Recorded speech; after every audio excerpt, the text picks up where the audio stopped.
रहीम अस्सलाम वालेकुम। सलाम हज़रत मूसा के भाई थे, जिनके बारे में तारीख बताती है कि मूसा के साथ फ़िरौन के पास गए थे। हारून बहुत फसीह ज़ुबान थे और मूसा के अरसे नबूवत में उनके वज़ीर और मददगार थे। हारून मूसा से 3 बरस उम्र में बड़े थे और रिवायात के मुताबिक जब मूसा के हमरा फ़िरौन से गुफ्तगू के लिए गए तो उस वक्त उनकी उम्र 83 बरस की थी। हारून सरजमीन फ़लस्तीन के मुकाम कोह में उस जहान फ़ानी से रुखसत हुए। फ़िरौन ने एक भयानक ख्वाब देखा जिसकी ताबीर नजूमियों ने बताई कि तेरी हुकूमत का ज़वाल एक इसराइली लड़के के हाथ होगा। फ़िरौन ने इस खौफ से यह हुक्म दिया कि इसराइली लड़कों को कत्ल कर दिया जाए और लड़कियों को छोड़ दिया जाए। फिर इसी खौफ से कि आइंदा उसकी गुलामी कौन करेगा, हुक्म दिया कि 1 साल लड़कों को जिंदा रखा जाए और दूसरे साल ख़त्म कर दिया जाए। चुनाचे जिस ज़माने में बच्चों को छोड़ देने का हुक्म था, उस ज़माने में हज़रत हारून अलैहिस्सलाम पैदा हुए। कुरान करीम में हज़रत हारून अलैहिस्सलाम का जिक्र हज़रत मूसा के साथ बेशुमार मुकामात में आया है। खुश बयान आप अलैहिस्सलाम हज़रत मूसा अलैहिस्सलाम से ज़्यादा थे और उन्हीं की दरख्वास्त पर आपको पैगम्बरी अता हुई ताकि फ़िरौन के दरबार में तबलीग पूरी फसाहत के साथ कर सकें। अल्लाह रब्बुल इज़्ज़त सूरह इनाम में इरशाद फरमाते हैं, और हमने इब्राहीम को इसहाक और याकूब अता किए, हर एक को हमने हिदायत दी और नूह को हमने पहले ही हिदायत दी थी, और उनकी औलाद में दाऊद, सुलेमान, अय्यूब, यूसुफ, मूसा और हारून को भी। और इसी तरह हम नेक काम करने वालों को बदला देते हैं।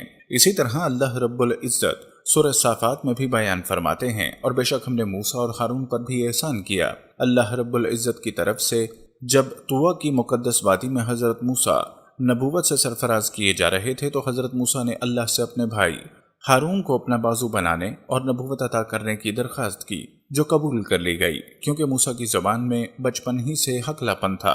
आपको बोलने में दुश्वारी थी, जबकि हज़रत हारून फितरी फसाहत व बलागत के मालिक थे।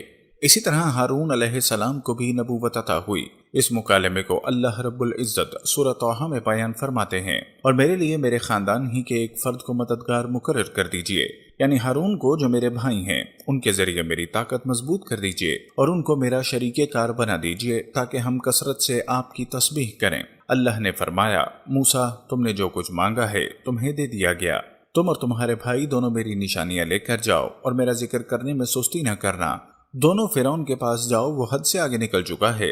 दोनों भाई फ़िरौन के दरबार पहुंचे और खुदाई पैगाम उसको पहुंचाया कि अल्लाह वहदहू ला शरीक की इबादत करो और बनी इसराइल पर ज़ुल्म सितम न करो, मगर वो ना माना और मजीद सरकशी पर उतर आया। हज़रत मूसा अलैहिस्सलाम ने अल्लाह ताला के अता करदा मोजज़ात का जिक्र किया ताकि हक को सदाकत को कबूल करे। उसने आपको जादूगर करार दिया और दरबार के बड़े बड़े जादूगरों को जमा करने के मुकाबले का फैसला किया, मगर हक के आगे बातिल की ना चल सकी, और मुकाबले के बाद तमाम जादूगरों ने हज़रत मूसा अलैहिस्सलाम के हक में फैसला दिया और दावत हक को कबूल किया। जब फ़िरौन ने देखा कि जादूगर इस्लाम ला चुके और तमाम लोग हज़रत मूसा और हज़रत हारून का अच्छे औसाफ के साथ जिक्र कर रहे हैं तो उसने धमकियां दी। फ़िरौन के मज़ालिम मज़ीद बढ़ गए तो अल्लाह ने मूसा को वहां से निकल जाने का हुक्म दिया। हज़रत मूसा और हज़रत हारून बनी इसराइल को लेकर बहरे कल्ज़ुम की तरफ चले। अल्लाह रब्बुल इज़्ज़त इस वाक़े को सूरह शुअरा में बयान फरमाते हैं, चुनांचे हमने मूसा के पास वही भेजी कि अपनी लाठी समुंदर पर मारो। बस फिर समुंदर फट गया और हर हिस्सा एक बड़े पहाड़ की तरह खड़ा हो गया।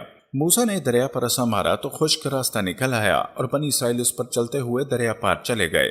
मगर जब फ़िरौन का लश्कर उस रास्ते पर चला तो दरिया आपस में मिल गया और यूं अल्लाह ने फ़िरौन के तमाम लश्कर को गर्काब कर दिया और बनी इसराइल को फ़िरौन से निजात मिली। इन तमाम हालात में हज़रत हारून अलैहिस्सलाम अपने भाई के साथ रहे। अब मूसा अलैहिस्सलाम को शरीयत मिलने का वक्त आया और वही इलाही से कोहे तौर पर पहुंचने का कहा गया। 1 माह की मुद्दत थी, मगर बाद में 10 दिन और बढ़ा दिए गए। हज़रत मूसा अलैहिस्सलाम ने जब कोहे तूर पर जाने का इरादा किया तो बनी इसराइल पर अपना खलीफा और नायब हज़रत हारून को मुकर्रर किया, जो मुअज़्ज़ज़ और मुकर्रम थे। अल्लाह ताला कुरान करीम में इरशाद फरमाता है, और जो लोग ईमान लाए और उन्होंने नेक अमल किए, हम किसी भी शख्स को उसकी ताकत से ज़्यादा की तकलीफ नहीं देते, तो ऐसे लोग जन्नत के बासी हैं, वो हमेशा उसमें रहेंगे। इसी असला में एक अजीब व गरीब वाक़या पेश आया। जिन दिनों हज़रत मूसा अलैहिस्सलाम कोहे तूर पर मोतकफ़ थे, सामरी ने आपकी गैर मौजूदगी को गनीमत जाना और ये फितना बर्पा कर दिया कि उसने बनी इसराइल के सोने चांदी के जेवरात को मांग कर पिघलाया और उससे एक बछड़ा बनाया। फिर सामरी ने मजमाया में यह तकरीर शुरू कर दी कि ऐ बनी इसराइल, हज़रत मूसा अलैहिस्सलाम खुदा से बातें करने के लिए कोहे तूर पर तशरीफ़ ले गए हैं, लेकिन खुदा तो खुद हम लोगों के पास आ गया है اور بچڑے کی طرف اشارہ کر کے بولا، یہی خدا ہے۔ سامری نے ایسی گمراہ کن تحقیر کی کہ بنی اسرائیل کو بچڑے کے خدا ہونے پر یقین آ گیا اور وہ بچڑے کو پوجنے لگے، اور 12,000 آدمیوں کے سوا ساری قوم نے سونے چاندی کے بچڑے کو بولتا دیکھ کر اس کو خدا مان لیا اور اس کے آگے سر بسجود ہو کر اس بچڑے کو پوجنے لگے۔ اس واقعے کو اللہ رب العزت قرآن پاک میں بیان فرماتے ہیں، اور موسیٰ کے بعد اس کی قوم اپنے زیوروں سے ایک بچڑا بنا بیٹھی، جان کا دھڑ تھا، وہ گائے کی طرح آواز کرتا۔ جب 40 دنوں کے بعد حضرت موسیٰ علیہ السلام خدا سے ہم کلام ہو کر تورات شریف کے ساتھ بستی میں تشریف لائے اور قوم کو بچڑا پوجتے دیکھا تو آپ پر بے حد غضب اور جلال طاری ہو گیا اور فرمانے لگے، تم نے ان لوگوں کو اس کام سے نہیں روکا۔ حضرت ہارون علیہ السلام معذرت کرنے لگے، جیسا کہ قرآن مجید میں ہے، کہا ہے میری ماں جائے، قوم نے مجھے کمزور سمجھا اور قریب تھا مجھے مار ڈالیں، تو مجھ پر دشمنوں کو نہ ہنسا اور مجھے ظالموں میں نہ ملا۔ حضرت ہارون علیہ السلام کی معذرت سن کر حضرت موسیٰ علیہ السلام کا غصہ ٹھنڈا پڑ گیا۔ اس کے بعد آپ نے اپنے بھائی حضرت ہارون علیہ السلام کے لیے رحمت اور مغفرت کی دعا فرمائی۔ پھر آپ نے اس بچڑے کو توڑ پھوڑ کر اور جلا کر اس کو ریزہ ریزہ کر کے دریا میں بہا دیا۔ پھر اللہ تعالیٰ کا یہ حکم نازل ہوا کہ جن لوگوں نے بچڑے کی پرستش نہیں کی وہ لوگ بچڑا پوجنے والوں کو قتل کریں۔ چنانچہ سامری سمیت 70,000 بچڑے کی پوجا کرنے والے قتل ہو گئے۔ اس کے بعد یہ حکم نازل ہوا کہ حضرت موسیٰ علیہ السلام آدمیوں کو منتخب کر کے کوہ طور پر لے جائیں اور یہ سب لوگ بچڑا پوجنے والوں کی طرف سے معذرت طلب کرتے ہوئے دعا مانگیں کہ بچڑا پوجنے والوں کے گناہ معاف ہو جائیں۔